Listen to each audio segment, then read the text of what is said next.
thank God. One of the things I thank God for was I went out of my way and we still got married. He did not want us to get married because he was not looking like the son-in-law he wanted. He had and they no look car. at money though, right? It's about money, right? Absolutely. He had no car. Yeah. His family, there was... The first time I visited him, I was just dressing simple, palm slippers, yes. To commercial vehicle, So he kept asking, so where are you from? Who is notable in your family? Yeah, it's all about notability. No notable person, no money, nothing. You ain't got nobody in your family that's successful. Even the job, where do you work? I said, I own my business. So what do you do? I said, digital marketing. And this was, nobody knew what digital marketing was, just beginning. So he was like, this one isn't responsible. He can't afford to take care of you, and for him, it was a no-no. Dear Future Wifey. Okay, scripturally, the Bible says your Father has already designed and purposed you. I experienced an invitation of God this morning. So you got to become an elite decision maker. Elite decision maker. He said, because you are one fleshly decision away from losing it all. Etched in my mind is what true submission to Christ looks like. I gotta maintain that secret connection I have with God. I'm so full and don't want to belabor this letter. And I understand how important it is for men to disciple men, because if I didn't have that, I wouldn't be where I am today. I've traded worldly pleasures to live a God-centered life. The encounter I just had, I just need to rest in it. Help us to be considerate, creative, and courageous lovers. I love you. Your future hubby.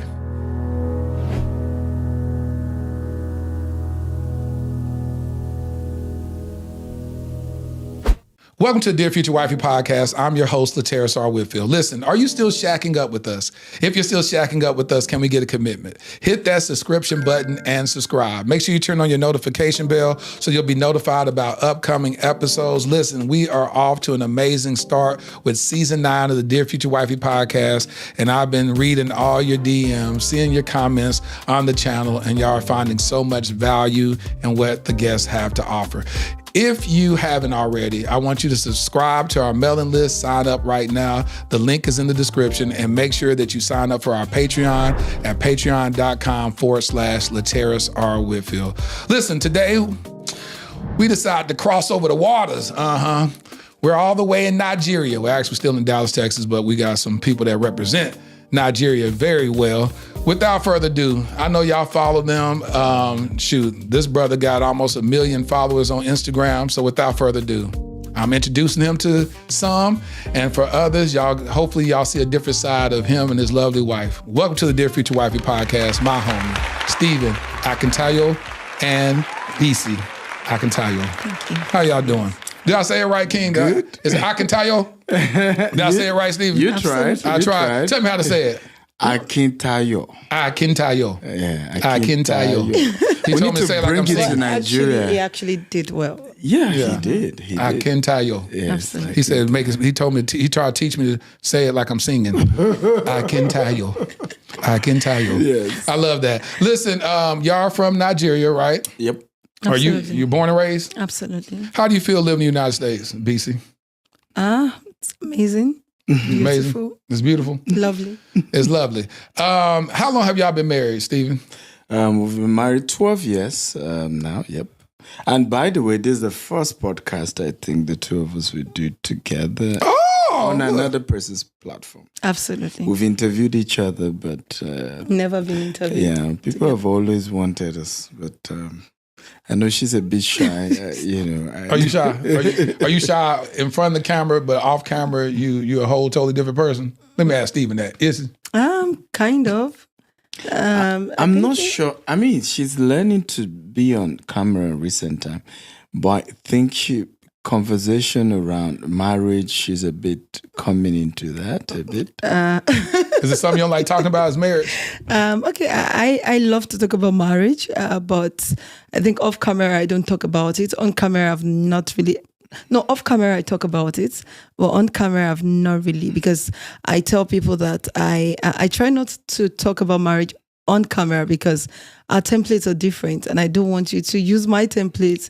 And at the end of the day, I used that template and it didn't work for me, because everyone's template is always different, and you just have to pick one or two things. You can apply it. It might work. It may not work, but you have to create your template. I love that you said that. And when I bring people on the podcast, it's not that I want people to try to mirror someone else's template. It's that the Bible says if you confess your faults one to another so that you may be healed. And it also says that people will be overcome by the word of your testimony and by the blood of the Lamb. So just by sharing your testimony, people go, she has no idea I'm dealing with that right now. He has no idea that I'm dealing with that right now. And so God will use you to speak into a life that you haven't even spoken to. And so that's why I realized that God has brought y'all for such a time as this to do something that your mind can't even imagine. People are going to be DMing you saying, woman of God, you helped me so much. You be like, I was just talking. They're like, you have no idea what you said. And so that's why I'm so elated. First of all, thank you for stepping outside of your comfort zone to even come on the Dear Future Wifey podcast and share. As I was telling your husband, Dear Future Wifey podcast is one of the biggest relationship podcasts in Nigeria. And so I think that this is not just by happenstance, but y'all are on special assignment. Thank you. Thank you very much. So thank you so much for being here. So Stephen, how'd y'all meet? So we met. Okay, there are two versions. Okay, There's my version and her version, And then there's the truth. There's three versions. No, both are true, just from different angle. Yeah. Okay. So do I start my version? Don't worry, go ahead. So my version is we both met on campus. I happened to be a pastor on campus and, one of the leaders. And at some point, I used to notice, I was even in a relationship, but I used to notice this young girl. She would just, we do a lot of working in Africa, so she would trek, and I'm probably coming from somewhere, and I'm just seeing, in my mind, something is wrong, something is bothering this person. So as a, church leader, she attends my church. So, one of those days, hey, I have this event, I would like you to come. It's a training, it's a conference. And then, she was like, my sister would not agree. I said, okay, let's go meet your sister. She too attends the same church. So convinced the sister, she attended the seminar. And gradually, I started a foundation on campus as well. We used to work with orphans, and she joined that as well. We had scholarship programs for less privileged kids, and she was passionate about that as well. And she rose to even be a leader in that. And at some point, I became her mentor. It was nothing relationship or anything. But at some point, something happened with my, relationship. And what was bothering me for me was, who can I marry that really fits into my future? I often tell people I wasn't emotionally connected to her, but I knew if I married this woman, I will live long. Really? I will have peace of mind. It was based on that. Really? You knew that? I didn't hear God. Some people say they heard God. I didn't hear God. You heard yourself. I was convinced that this person, and that was why I left the other relationship, was that I said, this kind of pressure will not walk into where I'm going. What kind of pressure was she applying? Just typical, my wife then, my ex, then I could be doing counseling, and then she's like, what are you doing counseling for? How many hours? All of them want to see you. I want to be with you. And I knew I was going to build a global empire. You knew that back then? I knew. I did a 50-year goal plan. 50 years? 50. Some people can't even plan their next week. You did 50 years? I'm in the 16th year now of my 50-year goal plan. So, and I just said, nah, if you're giving me this kind of pressure, I want to be with you all the time. I want to hang out with you all the time. I need to build a global empire. So I then said, who is in my life right now that fits into where I'm going? And she was the picture. And I had a few friends, they agreed. They said, this person fits into who you are, what you're doing, where you're going. The vision aligns. And so So how did you know that back then? You weren't even dating her. So how did you know that she could show up as the wife that you need and you wasn't even dating her? What did she show you? What characteristics that she had back then? Because a lot of women want to know why do men choose certain women to build legacy with? What did you see in her character? Well, it was the fact that, first of all, she is still now very humble, patient. I mean, really, really patient. I mean, till today, if my wife, barge into me talking to maybe somebody has come first, she's apologizing, like, oh, I'm sorry. I mean, typical person, oh, my husband, come on, please wrap up right now. I need to see you. There was so much to her character that was just unique and was different. And for me, of course, there's no perfect man, no perfect woman. Absolutely. But for me, it was that I was too sure with this kind of attitude, where you're patient. And it really played out when we got married, because at some point my business crashed. At some point, even she advised me to go get a job. But assuming I was with somebody else, they would have pressured me into quitting my vision. That's good. Because when she said, maybe you want to get a job, I said, can you just give me some time? Good. I promise you, this thing will work. Ooh, that's getting me emotional right there. Jesus, why are you doing this to me?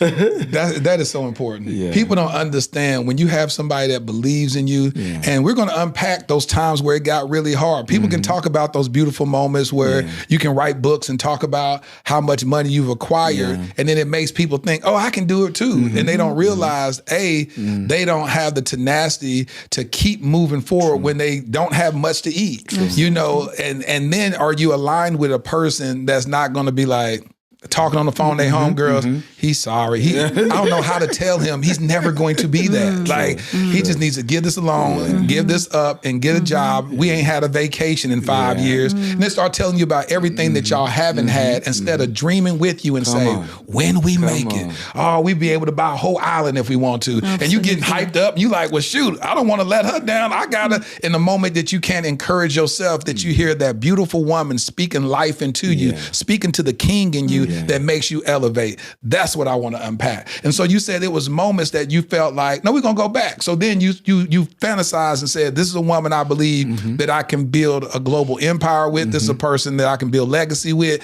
And then how did you relay that to her? Because this is your homegirl right now. This is about you mentoring right now. So how'd you shoot your shot, King? Yeah, so I still remember, I had probably less than 20 cents in my pocket. So I had to trek to her house. She gave me dinner. She gave me dinner?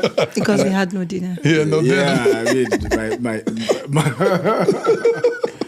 now you're going to play me like that. Okay. She said you were starving. She said you was an orphan, is basically what she said, Stephen. I ain't saying the way but what she said was you were starving and she had to feed you. That's what she said. And I just unpacked. I said, look, I have this vision. In 3 years' time, I'm going to have my apartment. I will have opened my office. Turn the microphone down a little bit. This way? Yeah. Right. Okay, so in 3 years' time, I will have gotten my apartment. I will have gotten my office, and I love you. Straight up, marry me. Again, maybe because of my, spiritual background, I didn't believe in just wasting a woman's time. So it was straight up, I want to marry you in 3 years' time. And I give you some time to think about it. You said that's the first time you told her you had any interest in her? Yeah. You just straight up said, I want to marry you? Straight up. Straight up. I mean, we're that way in Africa. You Americans, you want to take some more time. But tell them, look to that camera and talk to the Americans. You ain't talking about me. You talk to the other Americans. Talk to them and tell them that they like wasting people's time. It was straight up. I want to marry you in 3 years' time. And I can assure you, this will have been ready, this will have been ready. And that was it. What did you think hearing that, Bisi? So when he said it... Our own version. My own version. Your own version. So when he said that to me, I did not give any answer. I just went back.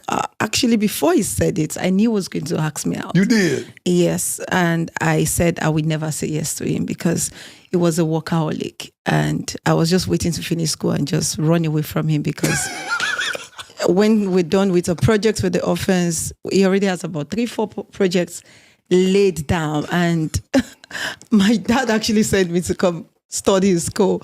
I love to help orphans. We did a whole lot for them. And it was really amazing. One of them recently got married last month. I was so happy to see that she got married. Good. And a couple of them as well that we kept in touch with. They're doing amazingly well. So I was just looking for a way to just run away from this man after school. But when he said it, I had to go back to kneel down because I was not in love as well. There was no butterfly in my stomach. You didn't have no time. Was He no just told you. feelings. The first time he done told you he cared about you and saying he's going to get married to you in 3 years. Honestly, I he liked told you him to- because he was a great leader and he was actually a mover. I love the fact that he knows where he was going and how we actually also, prior to that, apart from the first conference it took me to attend, there are several conferences he ensured I and some other people attended while we were in school. He just loved to impact people, loved to see people grow. We would have breakfast meeting as students by 6:30 a.m. We would attend and he would share some business tips with us. It worked actually, those tips he was giving to us. And my business was growing as a student as well. What business did you have? So I had a business selling jewelry. In short, from selling jewelry, I actually started selling clothes. Then I helped him sell with his own business as well.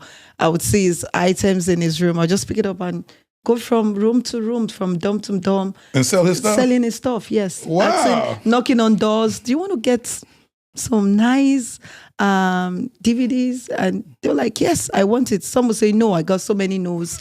And of course, but I just enjoyed it. I just love to do that. So that was an aspect you liked about her, huh? You missed that part that she came and she can go produce income. No, I think she started up after we started dating. No, I think it was before. Are you sure? Yes, Start it was selling your before. stuff. It was became before. your first sales rep. Because I did not do that for just even my friends. When I see their stuff lying fallow, I just hate to see people's products lying fallow without it being sold. So I pick it up. I just say, you know what, I'm going to sell this. And you just go door to door and Yes, sell and I it? go to door and I sell some. Some I don't sell. And but did you keep a I'm just percentage? happy. You kept a percentage? No, they never gave me anything. But I wasn't bothered. Well, I actually. gave you. No, you didn't. You never did. But I never complained actually because I just loved it. And I was glad I did it because today I'm also in the same field. So those things I did those days was grooming me to becoming who I am today in e-commerce, in real estate. So if I wasn't doing that, it would be difficult for me to approach people, to network with people. I'll have to maybe pay more money to go learn about public speaking, about how to be a good marketer, how to talk to people. So I went back to God, I knelt down and I prayed and I said, God, I do not want this man. He's a workaholic. And I had prayed before that I know this man wants to ask me out as well. I knelt down and prayed to God and I said, I don't want to. It doesn't look like the TDH guy, the tall, dark, handsome who will bring me flowers. Are you kidding me? As at that time, as not now. Now it looks like it actually. But to be honest, I can't lie actually. Keep it real. Yeah, keep it real. Keep it all the way Ladies and real. gentlemen, fine boy, no pimples. No, of course. Are you I kidding tried. me? I've worked on that actually. I did a good job actually. But at that time, it wasn't. It doesn't look like the man that will bring me flowers. It doesn't look like the man that will take me out on a date. It doesn't look anything close to it because I wanted all of these things. I grew up in a family that I can't say there was love there. I didn't grow up with love. Although my dad said he loves me, but I did not grow up seeing him loving my mom or my stepmom. So for me, I just wanted someone who could love me. And I wasn't seeing that in this man. It was so much of a workaholic. So, but when I prayed, I heard God saying, not God was speaking, saying to me to go ahead. I had an inner peace and I had a voice. I can't really say it was 100% God, but at that time I knew I was hearing a voice to say to me to go ahead. I did not love him. I did not want to marry him as at that time, but hearing that voice just made me to say to myself, okay, why don't you give it a try? Because prior to even going to God, I'd say to God that I wasn't going to be in a relationship while in school. I wanted to do well in school. I felt relationship was a distraction. How old were you when you say in school? How old were you during that when time? when we started dating? Yeah, when you were saying that I don't want to be married. Oh, how old was I? I was 16 when I made that plan, or when I made that vow that when I get to school, I wasn't going to date anyone. One, I was just going to focus on my studies and come out strong. At this point, when you were praying whether to date me or not, how old were you? How were you there? As at that time, we started dating when I was 19. So I was going to turn 20. So we started dating. Are you sure? Yes, in my second year. Because we married. You were 23 when we got married. Yes, but I was going to my second 3 year. years, so you were 20. I was going to 20. Okay, go ahead. You're about to turn 20. Yes, I was about to turn 20. So you're 20 years old? I caught you young. He got you a little younger. So for me, it was, and why I did not also want to date. And one of the things for him that he really did before we even started dating was I never wanted to get married. So that was. You never wanted to get married at all? No. I hate marriage. I hate the weddings. I hate everything that has to do with relationship, because I'm from a home that I never saw love, like I said. Then the people around me, it was, I said to myself, is this love? If this is love, I don't want to experience it, because it makes no sense getting married, having my emotions battered, then having my face with some punches. And I love my face so much, and I wasn't ready to get that. She said having my face with some punches. So that's what marriage represented. Absolutely. So for me, one of the things he did was, it was getting me books. It was taking me to families that, relationship that worked well on campus. And I saw how the man respected his wife. I saw how men allowed their wives to fly. Then I intentionally moved close to couples who were older, not younger. And I saw respect. I saw genuine love. So all of this actually now reframed my mindset that you could be married and fly. You could be married and you can have the best of your life, and your husband is having the best of his life. And the fact that my parents' marriage failed doesn't mean that my marriage was going to fail as well. So for me, I finally said yes to him. How long did you take? It didn't take time because he didn't give me time, actually. So he was just direct. 24 hours. I want the response fast. By the way, she was the only woman I gave enough time to give reply. Typically, are you sure? You give me answers immediately. Immediately. So, and I told her that. So what was time? How long did you give her? The next day? Maybe a week or so. Oh, really? But I told her, I said, a few days later. Yes, I told her, I said, I mean, I will give you time, but typically I get my answers. I mean, you should have known, since we've known each other for a while, whether you. But she said the most of the time she known you had a girlfriend. Yes, and he had a girlfriend, so I was even angry with him. He ended the relationship with her, so it was strange for me. Even when we started dating, he would sit there, I would sit here. It was what should we be talking about? I don't understand what we should be doing, because this is somebody who has been my mentor. I never thought of being in a relationship with him. So it was really strange. I was so stiff in the relationship. In short, I think at the point I almost broke up with you. I don't know. You asked us to break up. Because you're so uncomfortable. Yes, it was so strange at some point, because I couldn't understand what we were doing in the relationship. And like I said, he only bought me flour just once. Can you imagine? Just once. Got me, and he bought me bar soap. Bar soap? Yes, as a gift. You bought me bar soap, remember? You bought me bar soap as a gift. Did you ever tell him you wanted flowers? Cut the tape. You bought me bar soap. Cut the tape. You can imagine welcome to our marriage counseling. This is our first marriage counseling episode. This is going to be the therapy we're going to do here. He bought me bar soap. So Stephen, so you bought a bottle. Did you ever know that she wanted flowers? Let's talk, King. Did she ever express to you what she wanted? I never did. See, and that's the thing about it. What happens is people get married and start dating with expectations that they didn't communicate to the other person. Absolutely. And then they have an expectation, and when someone fails to meet that expectation, they go, see, I should have never done this. Just tell me what you need, and then see if I'm willing to give. Absolutely. And that's what's so bad about it, because you see that in so many marriages or dating relationships, instead of saying, and women have this idea theology. Well, if he the right one, he should know. Yeah, Jesus know. That's the only person that can read your mind. I cannot read your mind. So just say it. Say, I love for you to give me flowers. And then see if he continues doing that. Absolutely. I mean, we had seasons where we got married that was a major issue. I mean, I tell people my first 2 weeks being a married man was one of the most miserable seasons of my life. The first 2 weeks. You said 2 weeks? Don't go there. Now it's your turn to ask them to cut the tape. That's your time. You said 2 weeks, huh? Because I had been living in the apartment before we got married. I knew where my toothpaste is. I knew where everything is. Now, for some strange reason. No, don't. You know, my wife You don't want to loved say that. brush her teeth in the kitchen.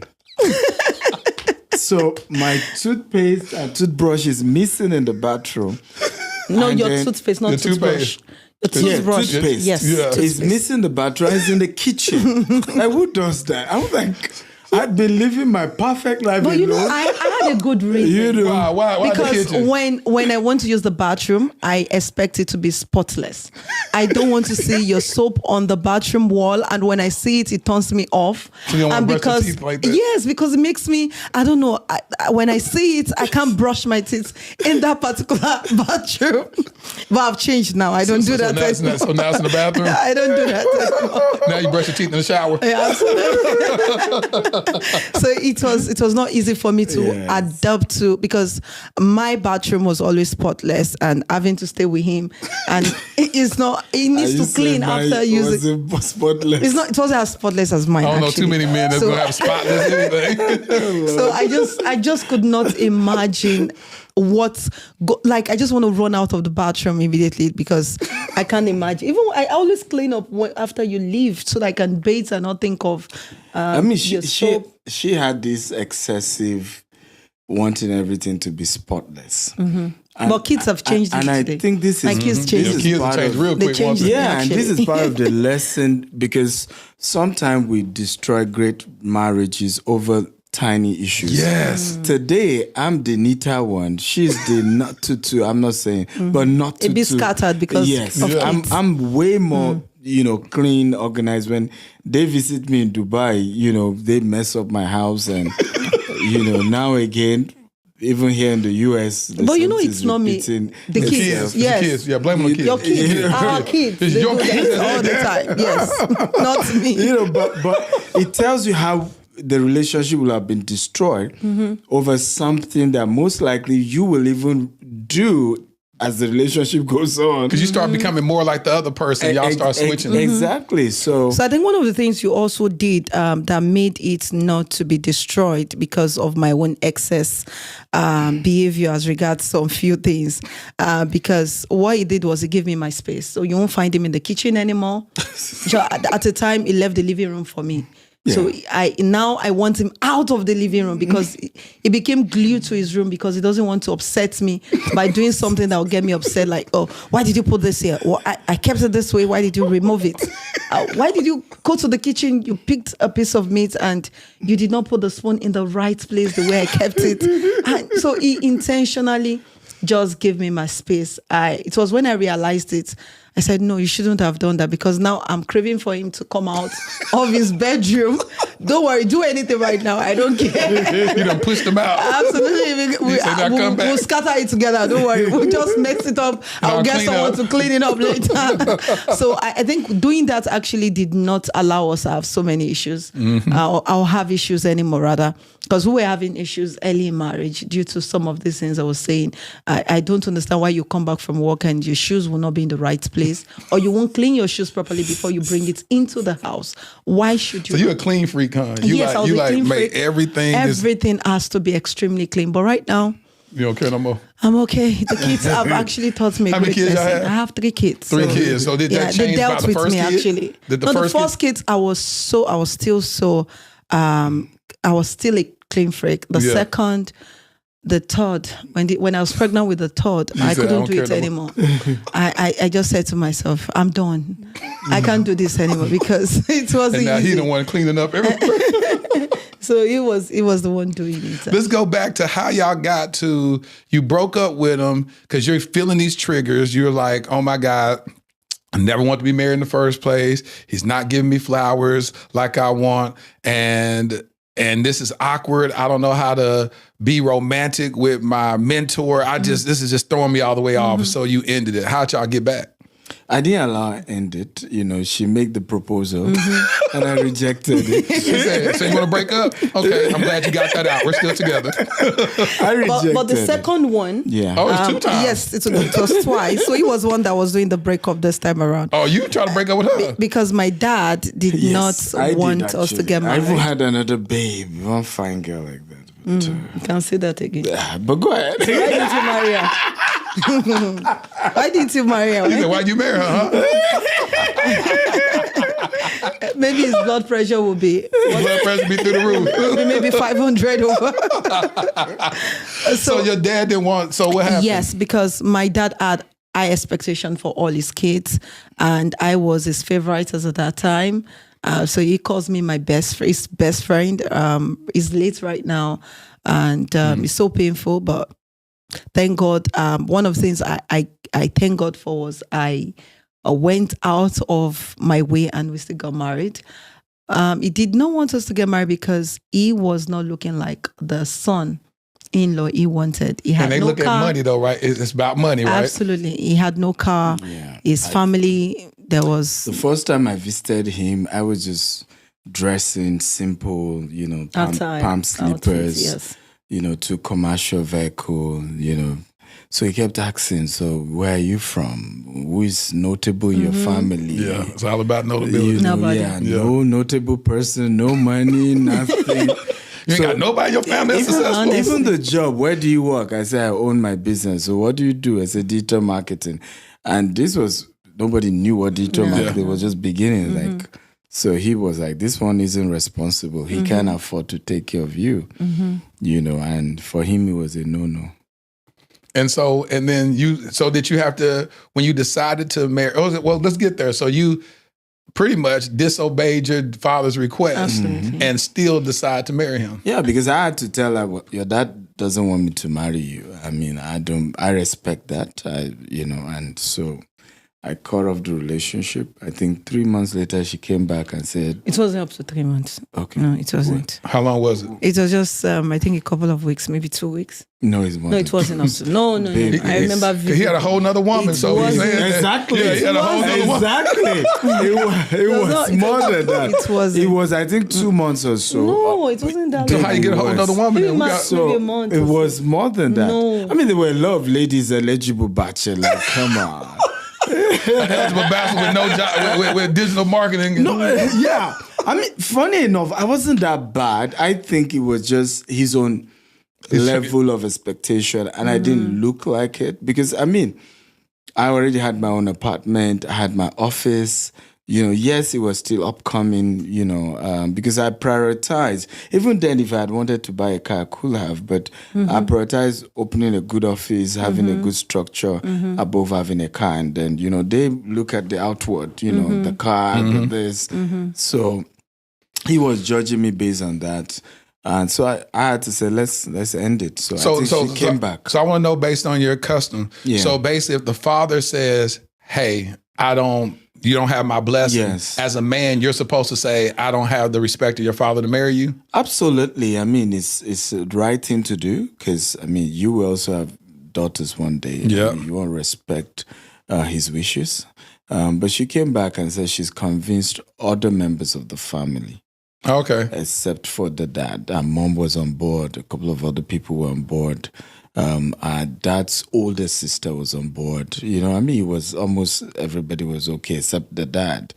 And she wanted us to continue. And, it was tough because at that point, my own family were not ready anymore.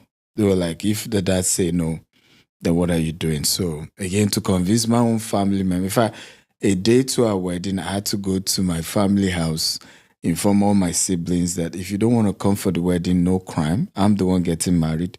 whatever happened in the marriage, I'm not going to come knock at your door and complain to you. I'm going ahead with this. If you guys say you're not coming, that's okay. Because some of them started saying they won't come. Is it compulsory? I mean, you don't need to marry her, don't let her, and all of that. And it's funny that 12 years later, no third party has ever solved issues for us. We've never had to knock on anybody's door to say, well, we made a mistake. Can you solve the problem? Can you, Even when there was no money. Yeah. Literally no money, no food in the house. She was pregnant and nothing. For days, no food, For days. So no family member got to know. Let me ask you this. When you met the father that first time, was that the official knock at the door?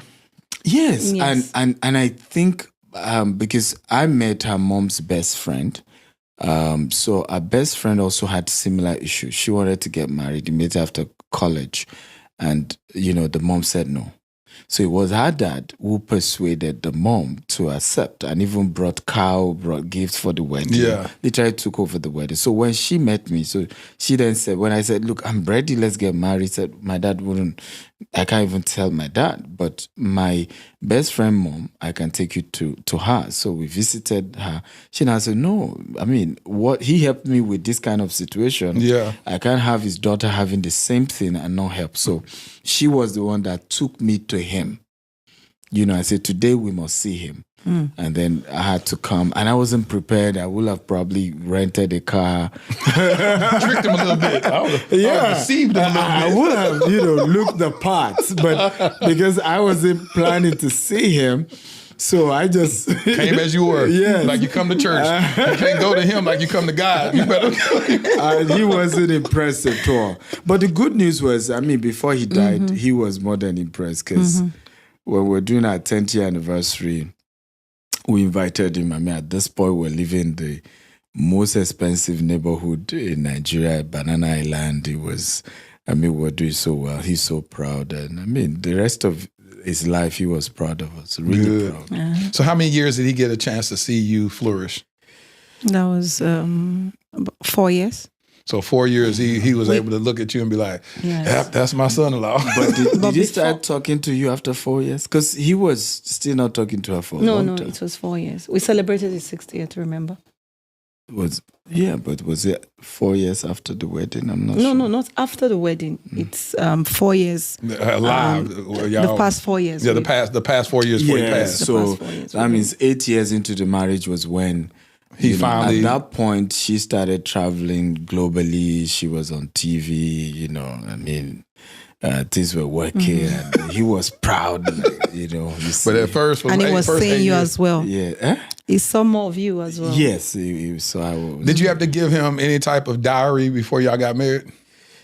So after, the story is really, really, it's a big lesson, even for fathers to be a bit patient on things like this. Because after we had our first son, which was his own first grandchild, at that point, my business I was doing well, even before I got married, started crumbling.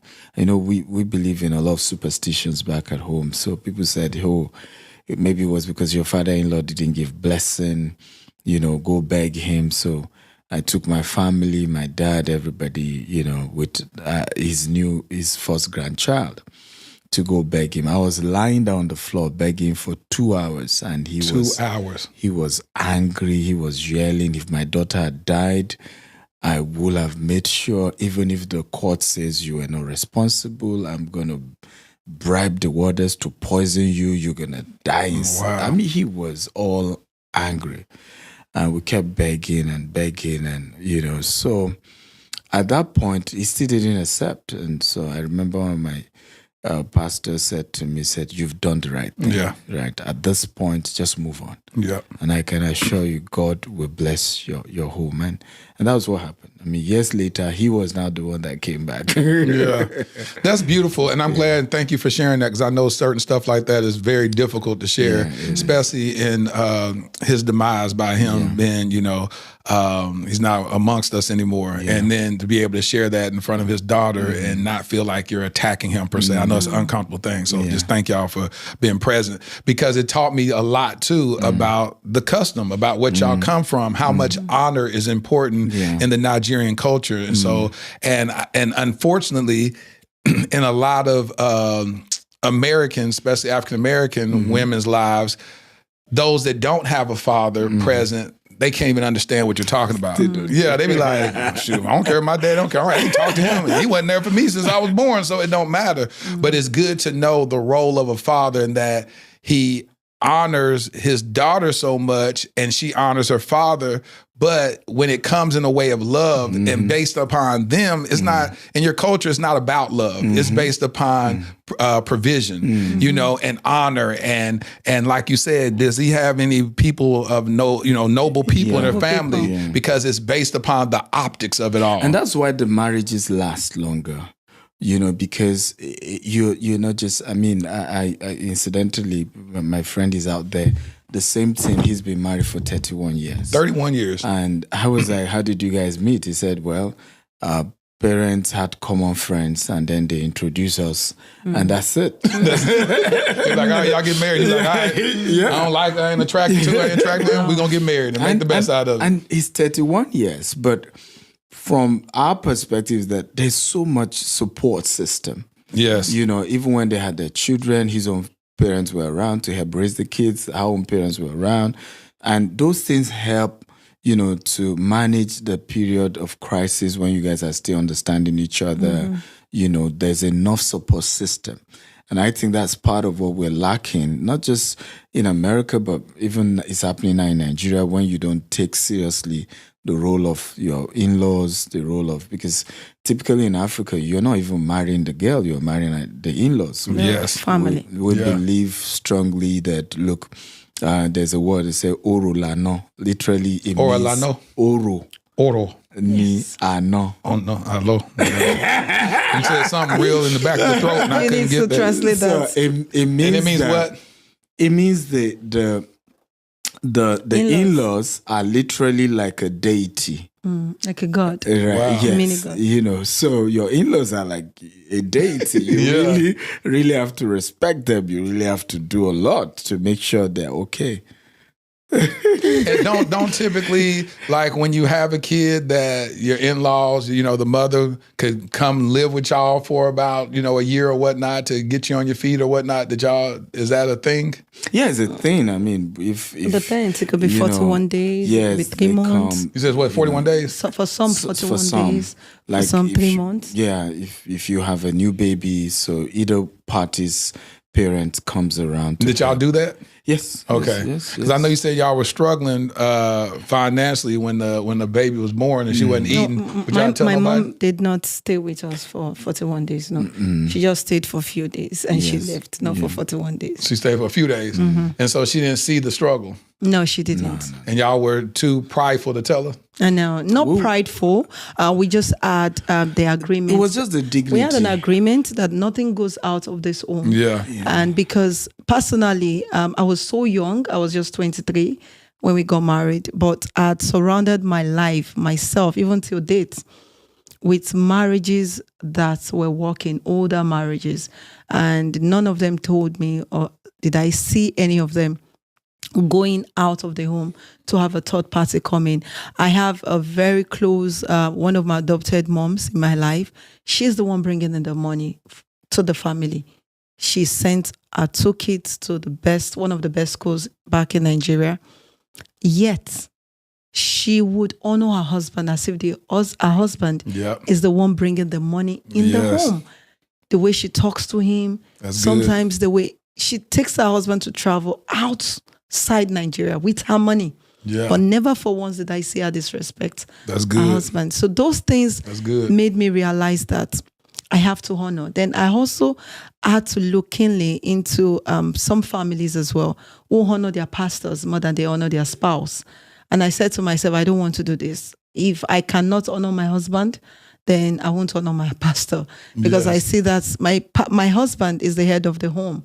So if I would respect my pastor, I should give my husband more honor than my pastor, because this is the pastor, the priest. That's what the Bible says. He is the priest over my home. You better preach, Bisi. So I said to myself, if I do not honor this man and the way I carry this man as well, will be the way my family and my friends will carry him. So I intentionally do not want to tell my parents what we're going through, because I know if I do, they would talk to my husband in a rude way that he cannot provide for me and our son as at that time, and the people around me as well. So intentionally, when we were going through tough time, when we wanted to have our first child, we did not even have money for the antenatal. I did not even have money for the delivery items to take to the hospital. And the first clothes I ever had, baby clothes, was the one my mom bought, and said, you know what, I saw this nice piece of clothes and just add it to what you've bought. I did not tell her I've not bought anything. And I was almost 9 months due. I was 8 months plus. And I said, oh, thank you so much. That was what my son wore for his naming. Because I had to, in the hospital, it was 2. One in the hospital, the other one in the naming. Then I had to, I think I got some money. I think less than, it was up to $10. I went to pick some clothes that were fairly used. And I bought that for my kids. I washed them, I anointed them, and that was what I wore for him. But because I'd learned from these older couples, and that's the problem we're having today.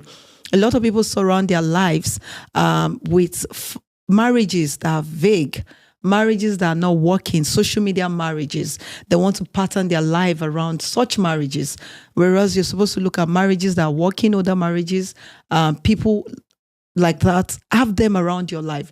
Let them be your mentor. Let them be your guide. Marriages are never smooth. It's never a bed of roses. I was never this way when we got married. I was boring. I was not fun to be with. But I was waiting for him to also change, forgetting that I need to change myself.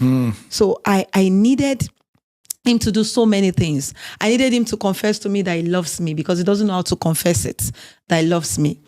But I did not even know how to communicate this, even though communication was one of the major things we said we're going to do in the home. So one of the things I had to do was to now begin to learn how temperament has to do with marriage, because I was a flag male and he is a male call. Now his choleric your choleric has dominated your male. Like you said, I used to feel his choleric was on the high side. So for me, I had to learn about my temperament, his temperament. Now, how does his temperament affect the marriage? How does mine affect the marriage? And I discovered that when I began to switch from my temperament, and at first I was faking it, then later it became real. So I was faking to be the loving, the charming. Now let's do this. I'll jump on him. You need to carry me. You need to do this. You need to say that. You need to tell me tell me you love me. I'll say to him, say, I love you, babe. You know, sometimes I'll dress and people will say, you look good. And my husband will just look at me, just smile. You will say, I look good. I'll go to him and say, tell me. That will hurt me. Yeah. Because other people are telling me I look good, but my husband isn't saying this. Yeah. So I'll go to him, tell me I am beautiful. Tell me I look good, that my outfit is good. Now, before I began to do this, I'll also say to him, you are so handsome. Good. Wow, look at. I don't want to say all the things I say to him. Those are private talks. Yeah, you talking nasty to him. That's what you're doing. Being nasty. You talking nasty to him. That's what you're supposed to be. That's why y'all made it 12 years. There you go. That's why Steve sitting back looking at you while you talking like that. He looking like this. Mm-hmm. Look at him. Getting them all turned on over there. I see you, King. That's your wife. That's right. Talking about she's shy. She don't want to talk. She talking now. She talking now. Look at her. Look at her. You just sit back looking at her. But for me, communication was really key, and also having to change myself, having to change who I was, not saying, no, this is the way I am. You have to manage me. If you can't, you just deal with it. Yeah. So I had to work on myself, and working on myself now made people around me to love me more. Yes. Made people around me to want me more as well. Even made him to even profess love to me when I don't even ask for it. Oh. And makes me, even for the kids, naturally, it's become a thing in the house whereby you just see, they can see me or see the other dad, you look so handsome.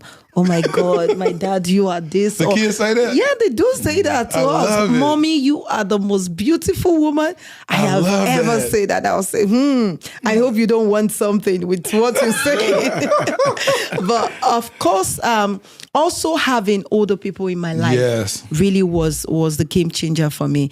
And up to this very moment, when I see any marriage that is working, they are older couples, I want to hang around them. Yes. I want to have them in my life. I want to learn the principles that has made their marriage to work, because I want to be married for the next 50 years. Yeah. I don't want my marriage to be a social media marriage. When I have issues, I'm going on social media, because social media didn't bring us together. Teach. So I don't want social media to now be the judge of my marriage. Come on. Yes. So for me, You see why I'm married? Yeah, there it is. End of discussion. And I would say women should do the same. Even That's men, real. if you want to have a long-lasting marriage, there's no perfect marriage. There's no a marriage that is written is like the one you read in the novel, or like the Cinderella, or the home videos, or the fake one you see on social media, holding hands, going for dinner, and the next thing you hear is they filed for a divorce. Yep. So if you want to have a long-lasting relationship, marriage, one of the things I did, or we did rather, is we read books, we attend marriage seminars together, and we also have other couples in our lives whose marriages are working. Yes. And we don't go to them for advice, but we just pick things and add it to our templates and make it work for us. But she said she didn't want to talk. You said she's shy. I'm impressed, man. Man, let me tell you Keep something. talking. Then there's something else about him which I love so much, is the fact that he is not actually threatened by my success. So if I'm the one more successful today, my husband we'll spend the money together. We're all fine.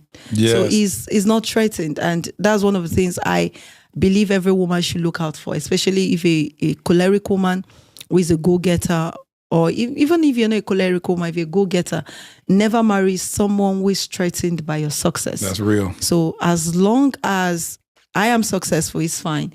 He sometimes he would tell me I'm not doing enough. Let me ask you this, though, Dr. Stephen. If she was more successful than you, would that intimidate you? No, and it came from the place of knowledge. I read a book by the late Miles Monroe. Yes. The Power and Purpose of Women and the Power and Purpose of Men. And the book opened me up to the fact that of all the 6-7 things a man needs to be to a woman, money is actually the least. You know, Teach. You know, money is actually the least. But money makes the love sweeter. It makes love sweeter. Yes, it does. And money is very important. I'm not underrating that. I mean, in our marriage, with more money, it is helped the marriage to be more enjoyable. It's make it so much fun. Even this morning, we woke up in a beautiful place with a lake view and all of that on our way here, and beautiful. So it helps, but knowing that that's not just what makes you you. You know, you need to be a priest. You need to be a protector. You know, and so many other roles that are there. So for me, I'm not intimidated by, you know, in fact, my ex was way ahead of me career-wise. She was older. But that book had helped me to learn to handle my relationship in a way that I'm excited for the success. Our success is my success. My success is our success. Exactly. And yeah. My question to you, Dr. Stephen, is this. Because a lot of women complain about hearing compliments from everybody else other than their lover. Why do you think that was with you? Well, I think it's personality type. And like she's saying, I mean, some of us who are either melancholy, choleric, or choleric melancholy find it difficult to express love. Yeah. Right? And even though we will die for that woman. Yep. You know, I remember when I got married, one of the most painful things she ever said to me was, "You don't love me." This was just a few weeks after we got married. And I was so hot because I literally fought everybody in my house to marry you. Yeah. I mean, I went to 1,000 oceans.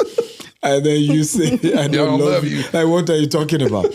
But obviously what she meant was, I don't feel love right now. Yep.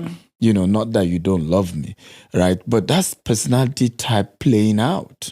Because I love by doing things, right? Meanwhile, she wants to be loved by words. Yep. You know, words of affirmation. You know, and so that's where the 5 love languages come in. She's saying you can go provide, you can go buy a big old house, you can buy diamond rings, a Bentley, Rolls Royce, and an airplane. And she'd be like, say you love me. Exactly. You see what I gave you? That means nothing I've to me. said the love with what I sent it. You went to Chanel, I sent it. No, you didn't say it. Yeah. You could have saved all this money as you just said you love me. Absolutely, I agree. So it's a personality thing, and I've seen so many marriages fall apart just based on personality types. Yep. And I don't think you need to cut the relationship because you have different personalities. You just really need to know even the different personalities is an edge, is an advantage. Yes. I'm the, for example, the spender. I'm the go take risk, start a business. She's the conservative, we need to look at this well. And if you then understand that it's two strengths that is needed to keep things going. We all can't face the same direction. I've seen marriages crash because the two parties are go-getters. And then nobody's helping to take care of the house. The kids are suffering. And so your differences is an advantage. It's not a weakness.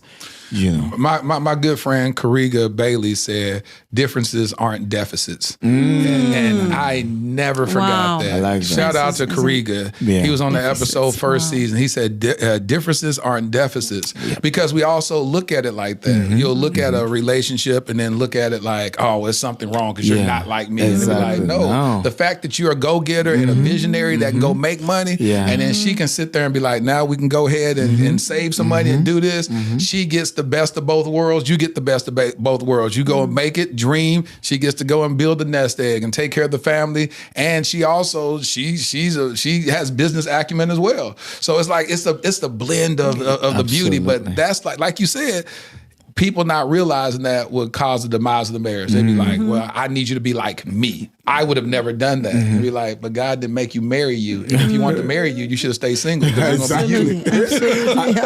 And one of the things I've always reiterated is, and I think this is very, very important if you look at it, that you cannot change your spouse. That part. You only can change you. She said that at the beginning. She said she kept trying to make you exactly. And I see this oftentimes. I tried that as well. And after, I think at the third year, I said, you know what? I'm done. I'm going to make me better. And you were going to enjoy your life. So whether I like it or not. Yes, and he wants me to travel with him. I'll say, no, I'm not going. Let's keep the money. No, let's save the money. Let's use the money for something else. Why should we waste the money to go travel? Oh, that's why you said you was boring. You said you was a boring person to be around. Because you said I was a boring person to be around. I was boring, actually. I was a boring person. I was very adventurous. I want to see the world. And then, no, you stay at home. See me, look at me. I'm enough. He's like, I can see you in Dubai. So exactly.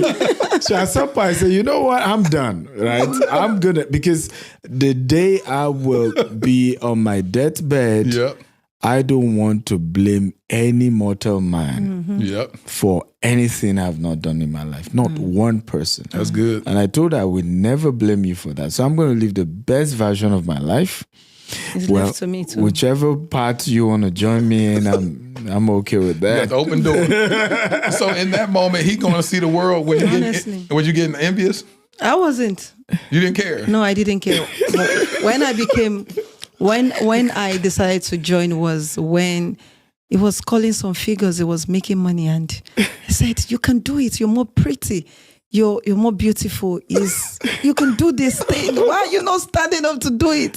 Then finally I got up and I actually did it because my why became stronger. I wanted to send more people to school. I wanted to, because of our charity work, and people were coming to me. There were fewer people. Now I have more people always coming to my DM now. So I just did not want to go to him every time I need money.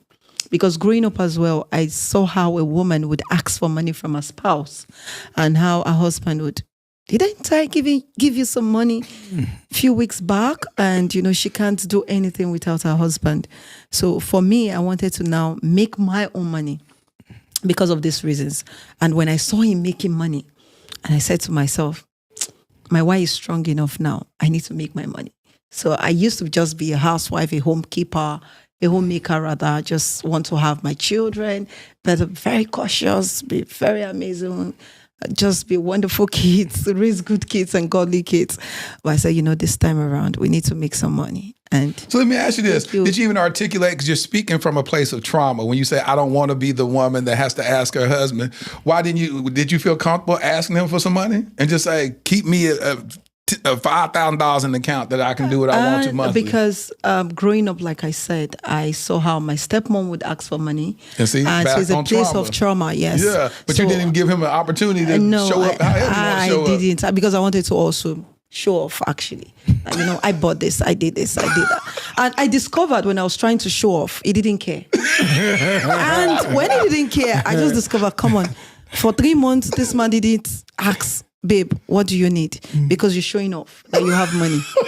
So I had to relax. I had to go meet her. I need some money. I need to keep my money. I need to also build some empires like him. Bisi, what was you buying? What was you buying to show off with? I could just decide to change the furniture in the home. I could decide to actually maybe buy a new TV or buy a fridge or something. I could decide to change the room decor. And you just do that. He'll come home and keep on going. Yes, so just keep, nice. I love it. Oh, we need to bring more guests into the house to come, and that's all. And they won't say, how much did you even spend? Let me just give you half of it. So I stopped showing off, and I'm not going to show off again. Dr. Stephen, you didn't care? You didn't care? He didn't care. So I told myself I have to. Even the home front, I'll just do everything, buy groceries, not asking for a dime for 3 months. And he traveled. Normally I would, babe, my account has not been credited. Oh, I'm sorry, I forgot. But this time around, he forgot. I did not remind him. I was enjoying my life. I was feeling like a big girl. I have my money now. Make him good money, and he's also enjoying himself. But I said, you know what? At this point, and he will say what? Oh, independent housewife. Oh, you're a big girl now. How you say, Stephen? Independent housewife? I use that word in most of my videos. That I used to be a dependent housewife. Now I've moved to an independent housewife. I said I used to be a full-time housewife. Now I'm doing business. I'm making my own money. I said, well, since you're making your own money, I mean, you're an independent housewife. Since you're making your own money, it would be good. Let's spend your money. Isn't that crazy? And I'm glad y'all can laugh about it. What typically happens in situations like this, the people grow apart. True. Because you'll start saying, I can be independent. He says, I can find joy outside of you and see the world. And then he goes he starts living a single life, and you start living an independent single life. It happened, and then y'all move on. And then what happened? It happened. There was a time that we're actually going our separate ways in marriage. And what year was that? I think that was between 20. Well, like y'all been married. Is that year 6 of marriage, year 7, year? It was I think it was about 6-7 years. Yeah. Between 2018 and 2019. Yeah, I think that was when the kids, we grew apart because of the kids. Now I'm realizing not just the kids, the work as well was. Y'all get to become the work. Yeah, but I think the kids started it. Work just added to it, right? Because our attention was more about the kids. Everything was the children. So at who was that? Her? Yes. Yeah. Yes. You were saying you focus on the kids. Yeah. So at some point I realized we're growing apart. So I had to say, you know what? We need to start doing things together. So we'll start going to watch movies 3 times a week. Good. And I realized that we enjoyed the talk while going to watch movie than the movie itself. Yes. And that, brought us together back. Now we do work in our estate. We just take a walk, the 2 of us, at That's night. Good. And just talk and then. How long did that season go where you felt that separation, where y'all had to recalibrate and say, hold on? It was over a year. It was over a year, yes. I think we just caught ourselves. So what happened is, and this is what happened to every couple, and you now fight for a divorce, is that it did not happen. The divorce didn't happen this year. It just started happening gradually, but you did not take notice of that. So it might have started about 3 years ago, 4 years ago, but there was no intentionality on any of the couple to say, there's something happening, there's something wrong. It's maybe you called each other 5 times a day. You start with calling twice, later once, later weeks pass. And you don't call, you don't even want to, you're not bothered whether he calls you or not. You're just doing your thing, he's doing his thing. Then work became more taxing, demanding. for him and for me as well. I could do coaching with my students. I have a coaching program. I've coached over 10,000 people. 10,000? Yes. And I could do coaching with them till 2 a.m. I had no boundaries. It was just, I just want to satisfy my student. 2 a.m., 3 a.m., 4 a.m. at times I'm coaching. So I you're doing stuff over the world too, right? So you have to get different time zones. That's absolutely, why you're doing different time zones. So I did not set boundaries. So it was affecting me. It was affecting him. It was affecting the kids as well because I couldn't give love because I wasn't love as well. So I was not actually loving my life at that moment. So there was no way. Let that sit. I need people to get that because that's a beautiful sign of accountability. Yeah. Because you rarely hear a mother articulate what you just did. And I don't want that going over people's heads because he talked about how much you prioritize the kids, but you said I couldn't even love them. What looks like love could be prioritization, taking care of them, but you say, I don't know how to give them what wasn't given to me. Absolutely. And so I just wanted that to resonate with people because in his mind, he may think, oh, she loves our kids. She's always there for them. But you're articulating, I know how to love these kids. I know how to be there for them. I know how to provide and take care of them. But I don't know how to love them. Absolutely. That's powerful. Thank you for sharing that. Continue, please. Thank you. So for me, I had to now deliberately, it was a deliberate action on my part. So every day I would even eat, I'm sure this is the first time you would hear this, because we'd grown so much apart that I wasn't feeling love for my husband. I can't say I was in love with him anymore. I knew we grew into love, but the love just fizzled out. So every day I'll go to the mirror. I'll call his name. Sometimes it might be in the bathroom, in the kitchen, wherever I am. I would actually call his name and say, I love you. That's good. And I love you and you love me and you need me and I need you. That's good. Then I set on my alarm. I'll pray for him. I have different time. I think this is the first time I'm saying this. I have different times whereby I, in the day, every day, I just say a word of prayer for him. So my clock would send me that reminder so I can do that. So intentionally, I kept doing this. Then I'll buy gift for him. Sometimes he'll buy gift. Then of course he introduced the movie. Then the walk as well. And sometimes we do vacation alone. Then another thing he was intentional about was he made sure that I take vacation alone. The first time was a big struggle. How can I leave the kids? Let me tell that story. I have never seen a woman angry with her husband for wanting her to go on vacation alone. It was a big deal for my wife. Like, she was like, I'm not going no vacation. You know, I'm like... What was the first trip? Where were you trying to send her to? Dubai. This was you did the first visa. I did not go. Do you remember? Yeah. The first I even visa, did the visa, got the ticket. She didn't go.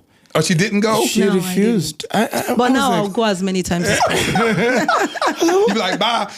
You ain't supposed to go today. We're supposed to go. I discovered that these kids, they're going to grow up and they're going to leave me behind. You know, there was a time I was traveling. I said, kids, I'm traveling. I was traveling to Dubai.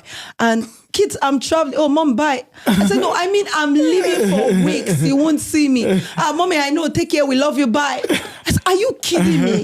So these were the kids I did not want to leave behind years back. Sorry, I had to cut you. They're packing your bags. So I'm like, Mom, you want me to help you? I was like, I could see you stressed. You need time alone. You know, you need to find yourself. So, I mean, at the second attempt, she finally agreed. And I enjoyed it. You know, the first day, she was busy calling us. Are they okay? Their food is here. Their clothes is there. We are fine. You know, but the fourth day, she didn't want to come back again. I want to say this to you, Dr. Stephen.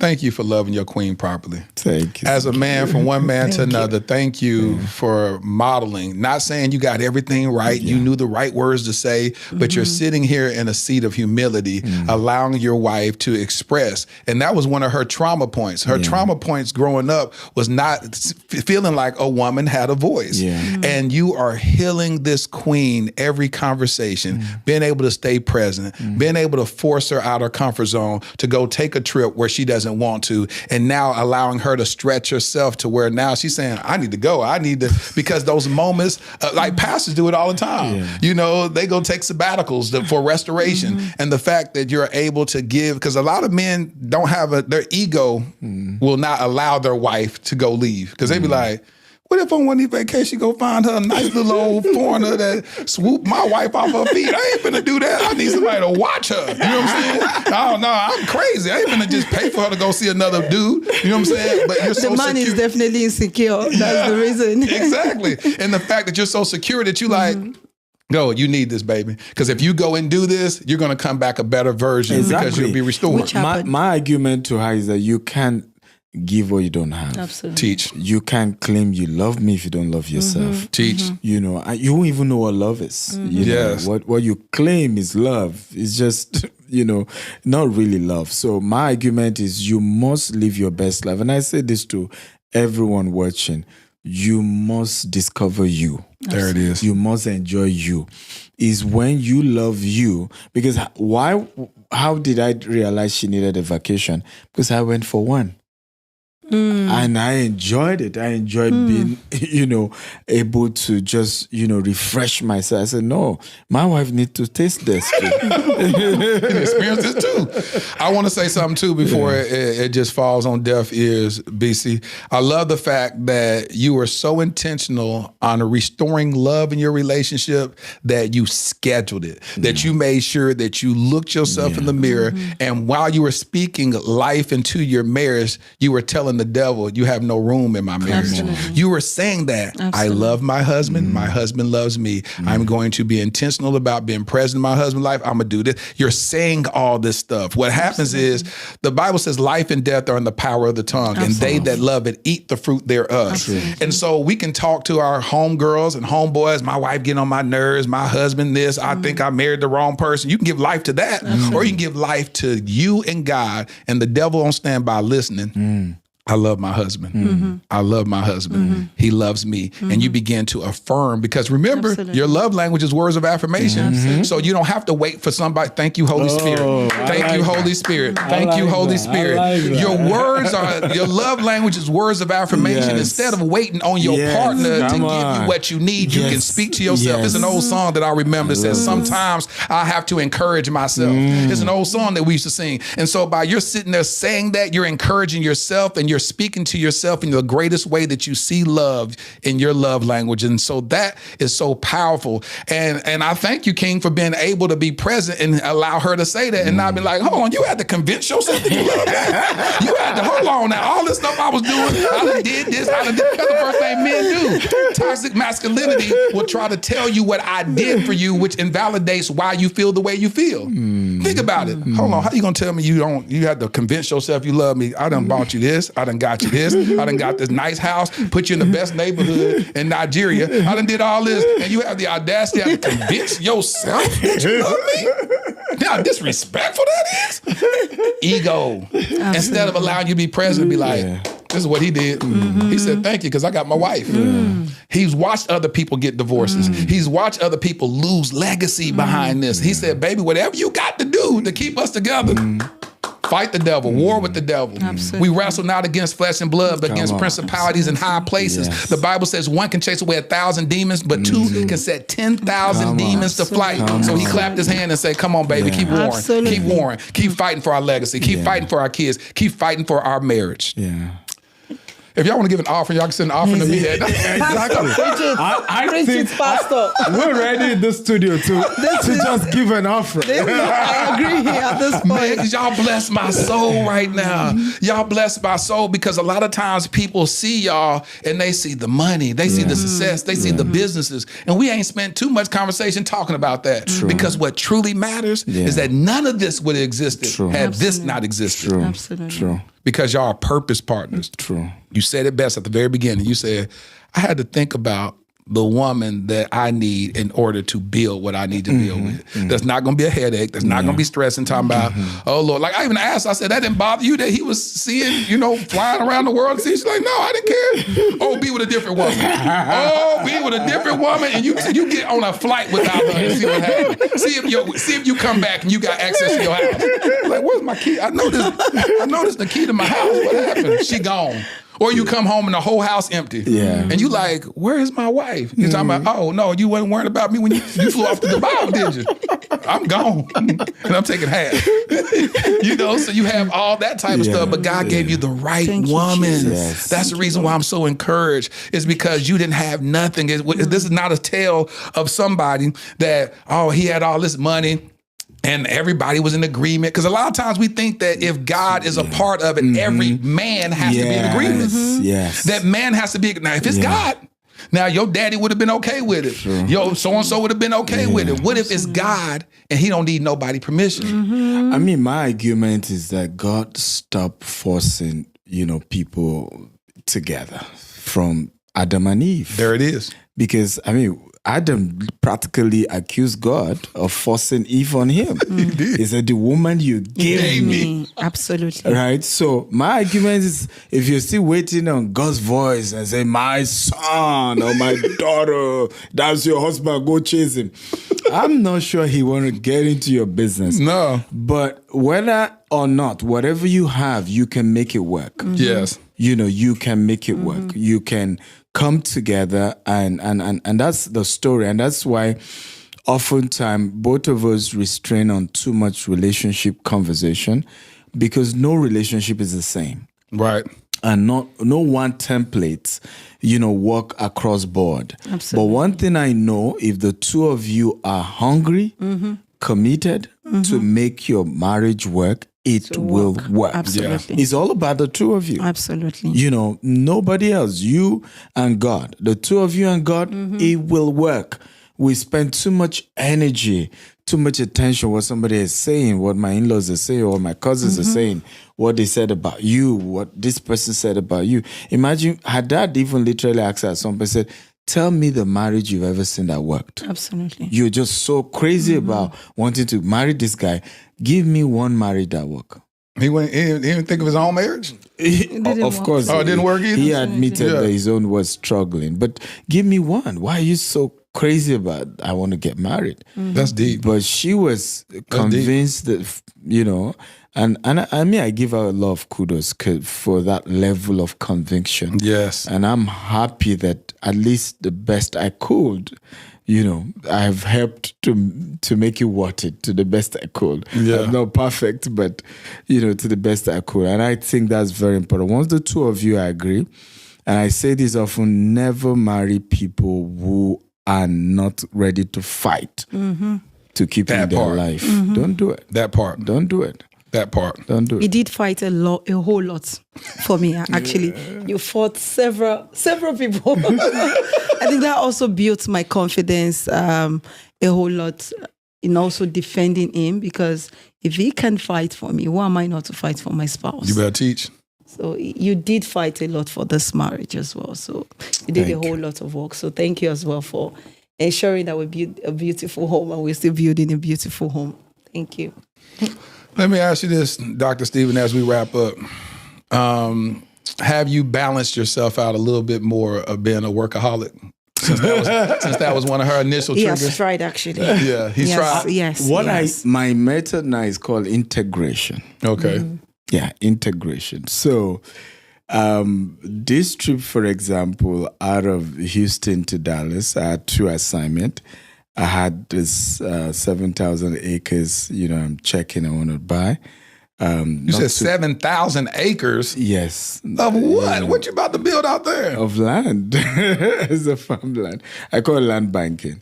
So, and it's down this way. And so... First of all, you're not going to just throw out no numbers like that, like we talking about. You said 7,000 acres? Yes. So I'm buying 2,000 out of the 7,000. So you land bank, you're not going to develop it. You're just going to hold it. We're going to live for another 5 years, and then, it's one of the powerful ways to build wealth here in America. Of course. Globally, actually, not just in America. So I have that business. I have this podcast, so, hey, why not come together, all of us, the kids, and it's become like a road trip, We stay in a very beautiful resort somewhere, burned, but beautiful. We had a great time. We're here. What city is that? What city is that land in? And Kaufman. Oh, in Kaufman. Yes. That's a good city. Yeah. It's a place in Kaufman, beautiful by the lake. Seated on 500 acres of land. Yeah. You said what's 500? The property is sitting on 500 acres of land. Are you talking about where y'all staying at, the resort? Yes. The resort. Yes. Are you finna buy that resort? Yeah, it's a place like that, it's 19 burn or something. Beautiful on the 500 acre. So you went to stay there originally and then decide to buy it? No. Well, I'm just saying integration. Integrating marriage and I have work. this podcast. I had to go check that property. Right. Now we had to stay at a resort together. Okay. Yeah, last night we did a road trip down. Okay. Went to check that very early this morning. You see the integration, right? Yeah, you bringing the kids with you and just saying we're going to spend some quality time together. Exactly. So I try to do that now more, Even during the vacation, it ensures there's always a trip we actually do have together, because he knows he's not always around. Even when he's back home, he doesn't really have much time to spend in the home. But vacations like this, we get to spend time together. They get to talk together. They get to gist and ask questions. And sometimes, because I have a boy who actually just is becoming a teenager now, when he has questions related to that, talk to your dad. I'm not a man. Talk to him. He has answers to all these things. I've never experienced stuff like all this the stuff before. that this young boy is experiencing. So it makes them kind of bond together. Yeah. Oh, daddy, this is what I'm feeling. This is what, in my time, you dare not talk to your father about these things. You sort it out Which is a yourself. trip, isn't it? It's like we expect the kids to learn masculinity, but the father never even talked to him about it. He had to figure it out from his homeboys, and he learned the wrong way of doing everything. Absolutely. So intentionally, I would. For me, integration is what I've had to do, and I'm getting there. Work, business, family. Yeah, I integrate everything. We just get them involved in everything. And I think it's important, because one of the things I've also seen is situation whereby people build wealth, but they never involve their family. They never involve their kids. The kids don't know. Yesterday, we had the property in Houston, 99 acres. We needed to do the survey. The surveyor was on site. I just ran there with my daughter. I said, okay, so you help me take pictures while I'm doing this. So they're getting to see what their father is doing. They're getting to see, how he makes the money, how he's able to afford the lifestyle they have. And gradually they can grow up to understand entrepreneurship, to understand business. So integration is my strategy. Again, may not work for some of you, but that's what I'm working on. That's good. That's good. Yeah. I was told you wrote over 40 books, and so I told you to go grab some books so we can put them out here. Yeah. How do you have time to write all these books?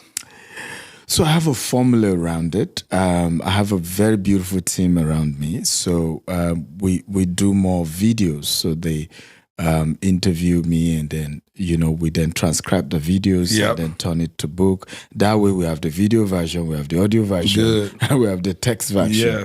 Yes. So that has really worked, in a great way. So if it's a book that you said, y'all got to go grab this book, which book would that be? Billionaire Habits. I agree.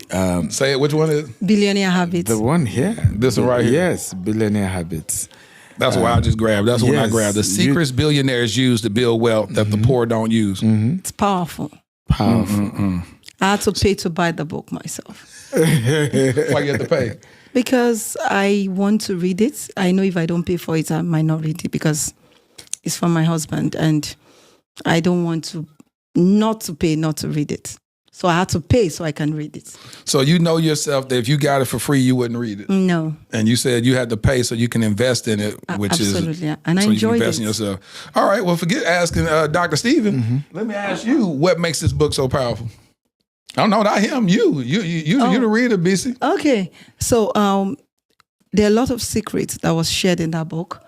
Starting from how he started and the power of mentors as well. Let me pick the power of mentors, the power of mentorship rather. So he spoke intensively in that book how you can connect to mentors. A lot of people want rich people, wealthy people around their life. All they want is they want to collect. They don't want to give. Yeah. Because they have this mindset that the rich doesn't need anything. Yeah. But I am the one that needs something. Yeah. Forgetting that the rich also need something. And before you can collect, you have to be a giver.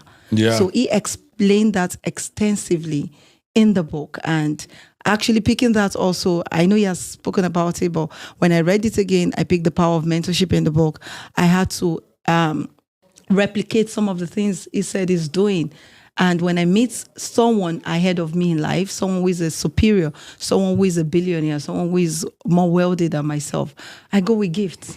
And the gifts are not expensive gifts. And that's what people need to understand, is the thoughtfulness of you can actually come to me and come with a gift, makes them want to have you more in the circle.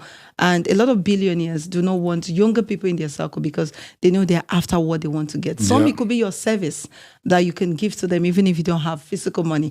He spoke about when he didn't have money, how he was able to connect with people by his service. He could just go there and help anchor their events, help put their programs together because he knows how to organize programs. And then he wasn't even doing major events, major programs. And I'm not surprised that he's doing that today because he has been doing that even for years, just smaller ones. And he would go to this big events, not complain about things that were not working, but go there and say, oh, how can I add to you positively? And all of these things which I picked from it, I said to myself, if it did work for him, it can definitely work for me. Yeah. And I implemented these things. And when I see people, genuinely, I want to contribute to their life, not be a collector. And I discovered that in as much as I go into the relationship, not for the purpose of what I want to get.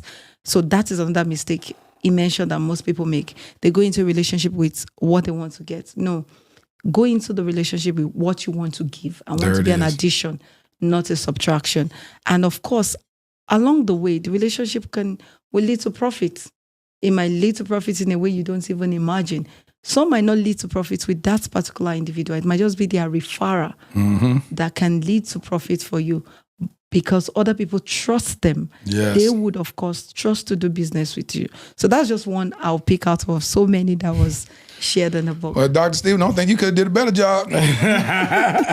Good Lord. She done broke that thing down. I mean, didn't even take a breath. Nobody markets me better than my wife. She's good at that.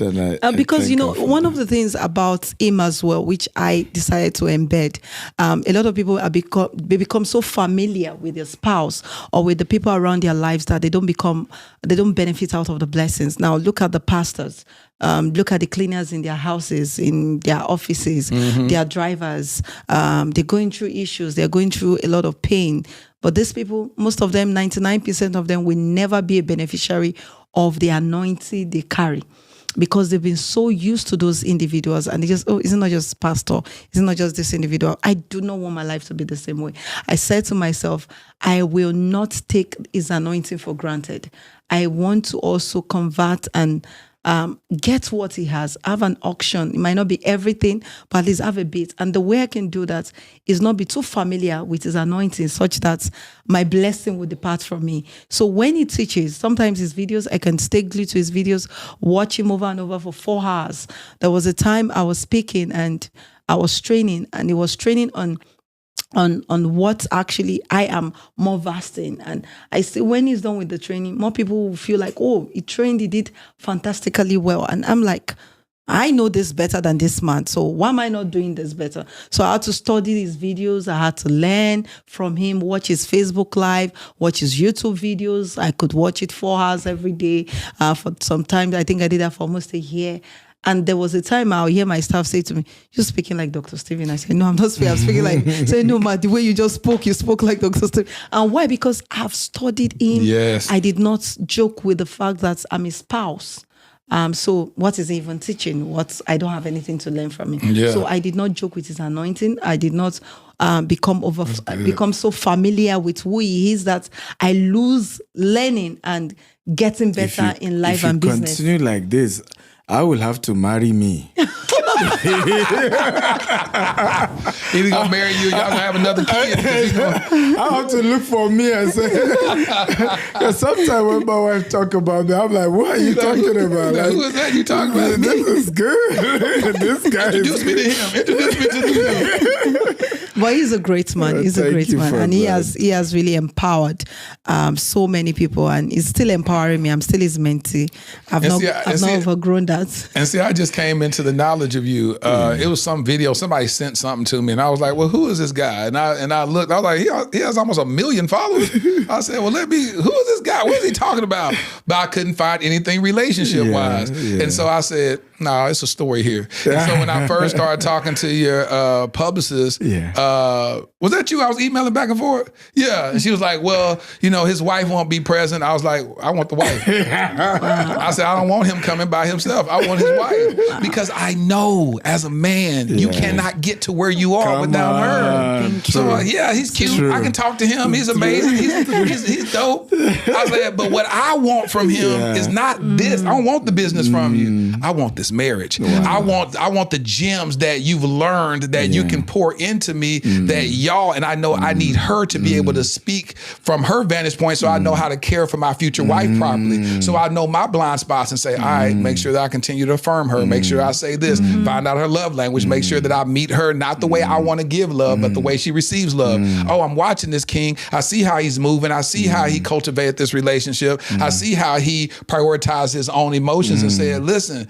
I got to go make sure that I'm happy too. I got to go see the world and whatever. But then you're humble enough to recalibrate and say, hold on, let's stop. Let's take walks. Let's take intentional walks and figure out how to make sure that the main thing stays the main thing. The way that you chose her is the way that I vet. I look at my future wifey as a scout, like a coach for a football team. He says, listen, I want to take the Cowboys to the Super Bowl 2 years from now. Wow. I'm going to get this running back, because that's a weak part that we have. If that was the Cowboys had, I'm going to get this running back, and we ain't going to make it year 1, but year 2, we're going to be ready, because I need them to gel together. We're going to work through some kinks. I just hired a new wide receiver that's been here for 2 years. He's finding his groove, so now I got to find it. And they look at their team as making sure that everything is moving swiftly in order to reach the goal. If you don't date with that same mentality and understand marriage, that's why you're going to be going from marriage 1 to marriage 2 to marriage 3, because you're not learning anything. You're not looking at your own self, your own pain points, your own blind spots, and saying, what do I need in order to cultivate the best version of me? And what does she need in order to extract the best version of me so she can be, like she said this, and this resonated with me. She said when she looked at marriages, she couldn't see women that the husband empowered them to fly. True. That was her terminology, to be able to fly. And it's like saying, so what it looked like to her is that all these beautiful women had clipped wings. That whatever marriage did for them, it was an anchor that didn't allow them to fly. Minus the abuse part that she witnessed. But she's saying just they wasn't being cultivated, as Miles Monroe talks about, to be able to cultivate your wife. She said, that's not appealing to me. I can do bad all by myself. I don't need no man weighing me down. I want to be able to soar, and I want to fly, and I can do that on my own. That's a lot of pain points that a lot of women have. And a lot of women nowadays, especially African-American women, are out earning the male counterparts. So they don't see a value in marriage. A lot of women is like, what's that?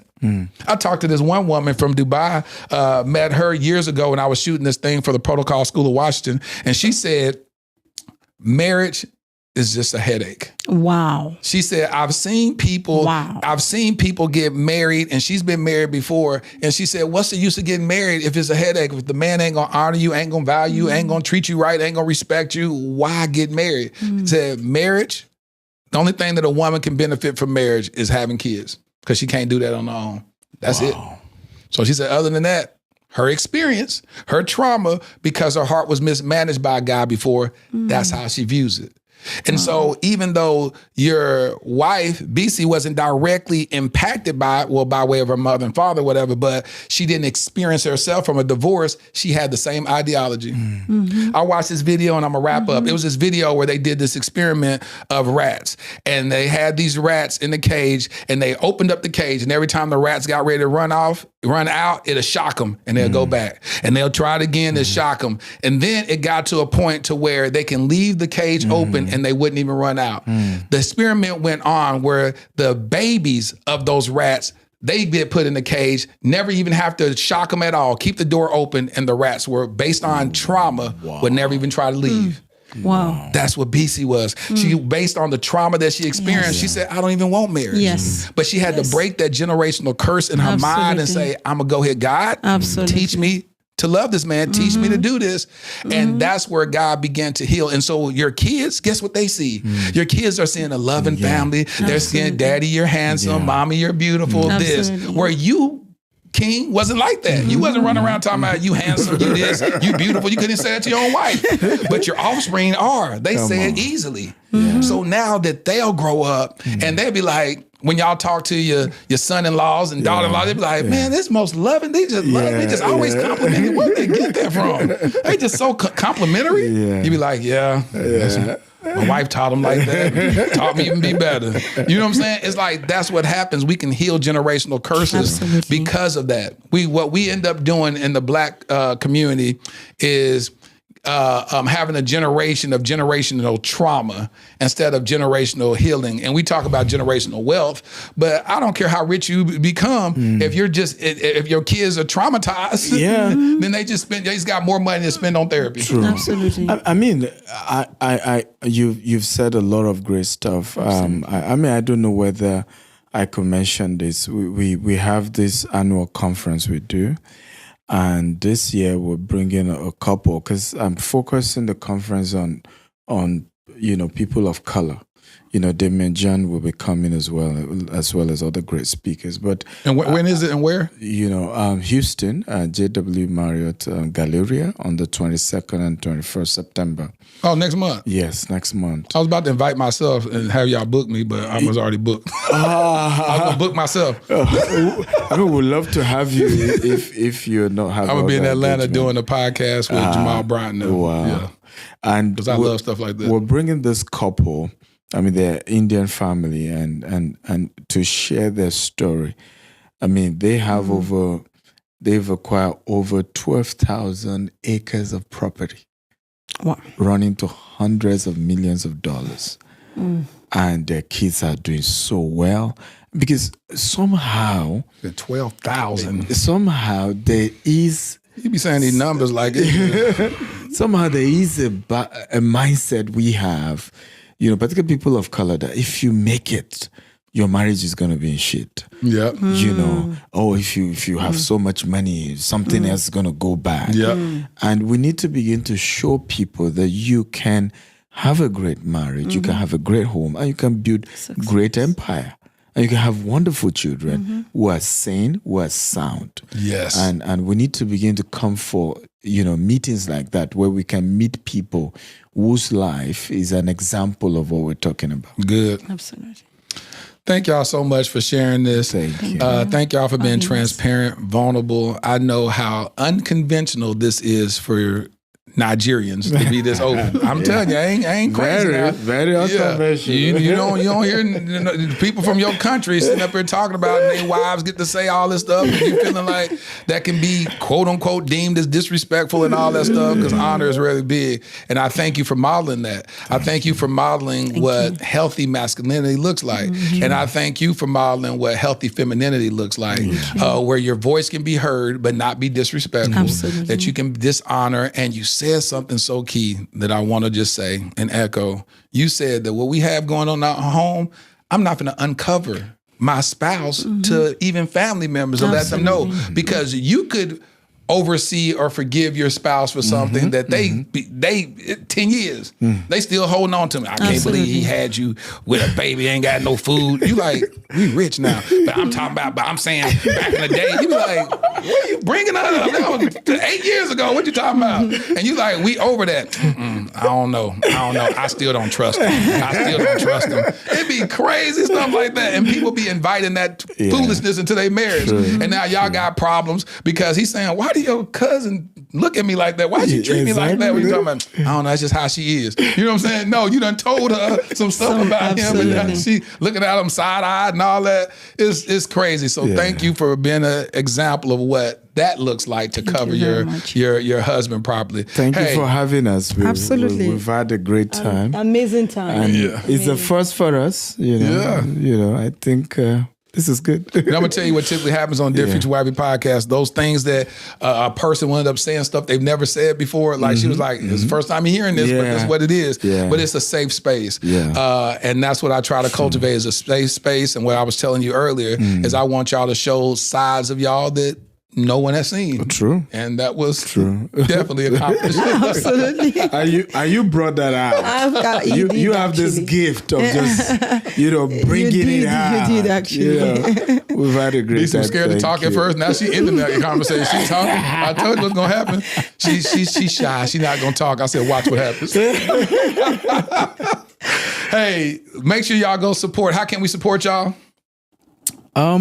Got your book. We're gonna get your book. The conference is important because it's hybrid. You can join from anywhere in the world or come physically to Houston. And how they find that out? Website? What's the www.stephenakintayo.com/GWF-USA. It's called the Global Wealth Festival. And there's going to be a link in the description. I'm going to have the link to it in the description. It will be a great time. I'm big now. My goal now is to see people of color build stuff. I have a quote that says, "We cannot end racism until we end poverty among Black people." Right? Because because of my business, I have different people work for me, white, Black, Hispanic, Asian. I'm yet to see one of them that is racist to me. He's going to lose his job. Exactly. Right? So, and if we're serious about building wealth and ending all this nonsense, we need to teach our people how to legitimately build wealth. I love it. Yeah. Queen, what would you like to say? How can we support you? Okay, for me, I would just say that just build a successful home. And when you are building wealth alongside, don't just build wealth, build a successful home as well.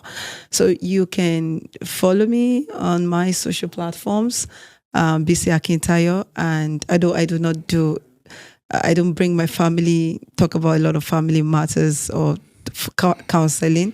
But you can just follow me to learn about business tips. I give business tips. That's what I do basically. So you can just follow me. Bisi Akintayo is the name across all my social media platforms. Y'all give it up for the Akintayos, y'all. Thank y'all so much. Thank you for having me.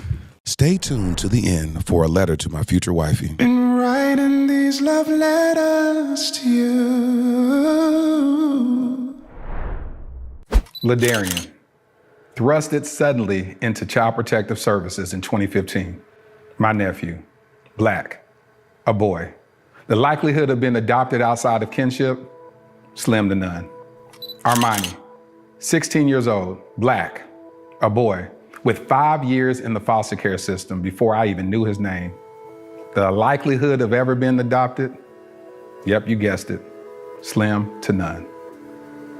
While Ladarian and Armani were trying to survive and barely thrive in an overpopulated and underfunded foster care system, I was living my own life, doing well professionally. Having been a single father with a daughter who at that point was doing well in college, it was my time to live my life, right? Wrong. I felt unsettled, tireless, agitated. There are just too many of our Black children stuck in ambiguity and in the limbo of the foster care system. In 2017, I legally adopted my nephew, Ladarian. Fast forward to 2019, I had no ties to this other young king, but I felt God instructed me to adopt him also, and I obeyed. Starting over with parenting should have been enough, right? Working with various foster care and adoption agencies to help bring awareness to the countless young Black kings in the foster care system should have decreased my agitation, right? Joining the board of directors of Advantage Adoption, an organization that helps find permanent adoptive homes for children in foster care, should have led to some type of resolve, right? No, not at all.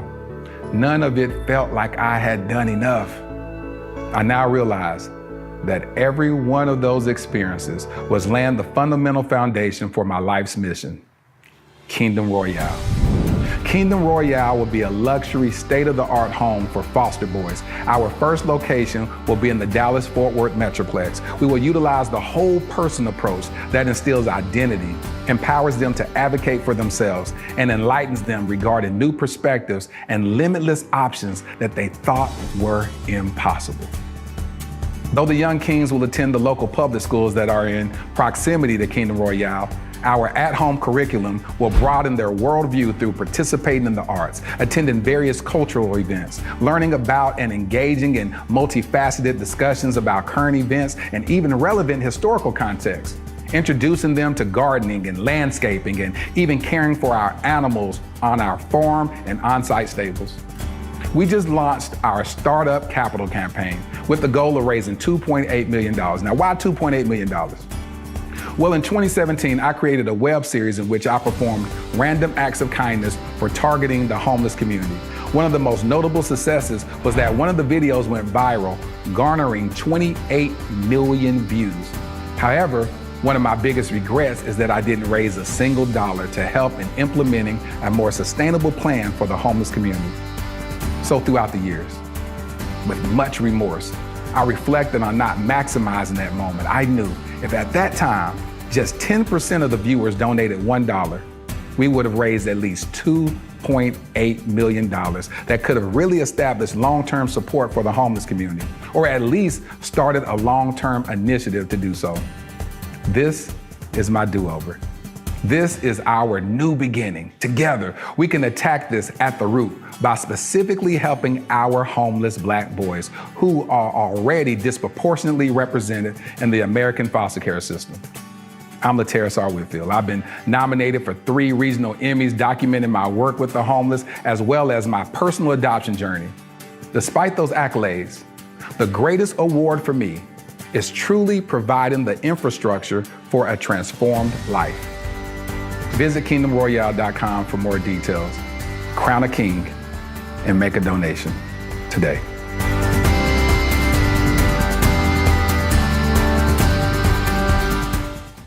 Man, listen, I really enjoyed that episode. I hope y'all found a lot of value in it. I love talking to people from other cultures to hear their vantage point, their thought processes, their culture as it relates to love. Well, here's my favorite part of the podcast where I speak to my future wifey. Dear future wifey, covering each other spiritually is the foundation of the covenant I desire with you. I want us to be prayer partners, lifting each other up before God daily, seeking his guidance and protection. Together, we'll meditate on the scripture, letting it shape our hearts and strengthen our bond. Our spiritual connection will be the wellspring of strength that sustains us through life challenges. Relationally, I'm committed to being your safe place, the one who covers you with love, respect, and understanding. I want to communicate openly and honestly, building our relationship on trust and transparency. In moments of weakness or doubt, I'll be your encourager, reminding you of the greatness within you and the promises God has for your life. As partners, we'll protect each other's hearts, safeguarding them as the precious gifts they are. We'll honor our differences and embrace the unity that makes us stronger together. My prayer is that our relationship will reflect Christ's love, selfless, sacrificial, and unconditional, serving as a testament to others of what it means to truly cover one another. Your future hubby. I hope you enjoyed this episode of the Dear Future Wifey Podcast. Remember, be lit, live intentionally and transparently, and don't stop loving. Make sure to subscribe to our Dear Future Wifey YouTube channel. We're available on Apple Podcasts, Google Podcasts, Spotify, and Stitcher.